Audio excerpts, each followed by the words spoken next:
Hello guys, आप लोग कैसे हैं? अच्छे ही होंगे। चलिए हम लोग देखते हैं आर डी शर्मा बुक से एक्सरसाइज 3.4 पार्ट 2 हम इसलिए कह रहे हैं क्योंकि बुक में 3.4 जो एक्सरसाइज है वो 2 बार दे दिया गया, तो हम लोग नेक्स्ट वाली की बात कर रहे हैं। क्लास 10 से का है ये। तो हम देखेंगे क्वेश्चन नंबर 17 में सबसे पहला, इसमें 6 क्वेश्चन दिए गए हैं, तो हम पहला वाला देख रहे हैं। इसमें बोला गया है कि ए और बी की वैल्यू फाइंड आउट करिए। ए और बी की वैल्यू फाइंड आउट करना है जब दोनों इक्वेशन कैसे हो इन्फाइनाइटली मेनी सोल्यूशन। और हम सोल्यूशन के बारे में प्रीवियस वीडियो में बहुत डिटेल में चर्चा कर चुके हैं, इसलिए हम इसमें ज़्यादा चर्चा नहीं करेंगे। हम इसमें बस ये देखेंगे कि इन्फाइनाइटली मेनी सोल्यूशन में होता क्या है एक्चुअल में। इन्फाइनाइटली मेनी सोल्यूशन में क्या होता है जब A1/A2 equals to B1/B2 equals to C1/C2 के हो, जब ये बनता है तो क्या कहलाता है? इन्फाइनाइटली मेनी सोल्यूशन होता है। क्लियर होता है? ये कहाँ से अच्छा आता है हम ये देख ले रहे हैं। जब A1x B1y plus C1 equals to 0, A2x plus B2y plus C2 equals to 0, जब हम दो तरह का इक्वेशन लेते हैं, इसमें A1/A2 और B1/B2 और C1/C2 जब बराबर होते हैं, क्लियर है मेरी बात?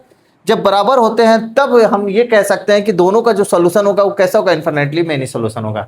इसका मतलब होता है एक्स और वाई की बहुत ढेर सारी वैल्यू होगी। ग्राफ से अगर समझें तो ये दोनों क्या है? लीनियर इक्वेशन है। एक का लाइन, अगर ये लीनियर इक्वेशन का अगर लाइन रिप्रेजेंट कर रहा है इस तरह से, तो दूसरा वाला जस्ट इसको कोइंसिडेंट करेगा। ठीक है, जस्ट इसको सुपर इम्पोज भी कह सकते हैं, करेगा, जस्ट इसके ऊपर से जाएगा। क्लियर है? हम ग्राफ से भी समझ लिए। तो हम आते हैं क्वेश्चन पे। क्वेश्चन हमारा क्या कह रहा है? पहला वाला देखिए क्या कह रहा है, 2a minus 1 into x minus का 3y, 5 को इधर ले लेते हैं और इसको किससे कंपेयर कराएंगे? A1x plus B1y plus C1 से।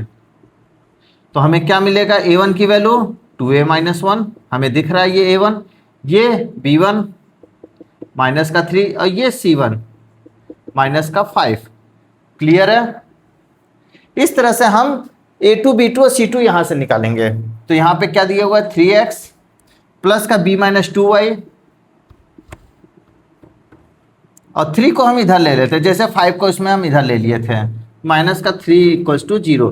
तो यहाँ से अगर हम A2x plus B2y plus C2 से अगर हम कंपेयर कराएं तो A2 का मान आ रहा है, देखिए 3, B2 का मान आ रहा है B माइनस 2 और C2 का मान आ रहा है माइनस का 3।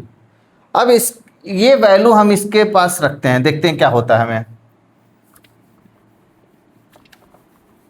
इन्फिनिटली मेनी सोल्यूशन में क्या था हमारे पास? A1/A2 equals to B1/B2 equals to C1/C2।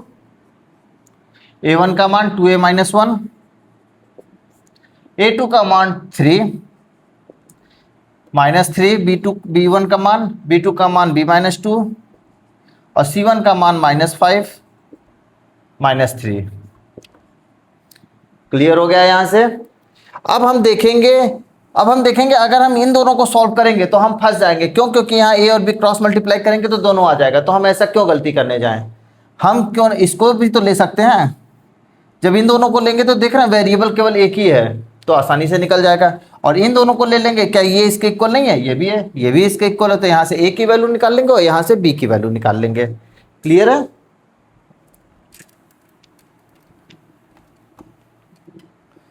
अब हम लेंगे पहला वाला, ये और ये ले रहे हैं, 2a माइनस 1 अपॉन में 3 equals to minus 5 upon minus 3। Minus minus cancel out, 3 का इसमें मल्टीप्लाई करेंगे तो 3 2 जा 6a माइनस 3 इक्वल्स टू 5 3 जा 15, उधर जाएगा तो 18 हो जाएगा। a की वैल्यू 18 अपॉन में 6, 6 3 जा 18, a की वैल्यू हमारे पास फाइंड होकर आई 3। इसी तरह से b का वाला, इन दोनों को लेंगे तो b की वैल्यू निकल आएगी, minus 3 upon b minus 2 minus 5 upon minus 3। तो माइनस माइनस कैंसिल आउट, 3 3 जा 9, माइनस का 9 बचा। यहाँ से 5 का मल्टीप्लाई करेंगे तो 5b माइनस का 10, 10 अगर इधर आएगा तो प्लस का हो जाएगा, ये कितना आएगा 1, b की वैल्यू 1 अपॉन में 5। क्लियर है? तो यहां से हम इन दोनों को सॉल्व करके a और b की वैल्यू निकाले, क्या निकल के आया? a इक्वल टू 3 और b इक्वल टू 1/5 पे ये इक्वेशन का सोल्यूशन कैसा होगा? Infinitely many solution. क्लियर है? आई होप आप लोग को बहुत अच्छे से समझ में आया होगा। Thank you guys.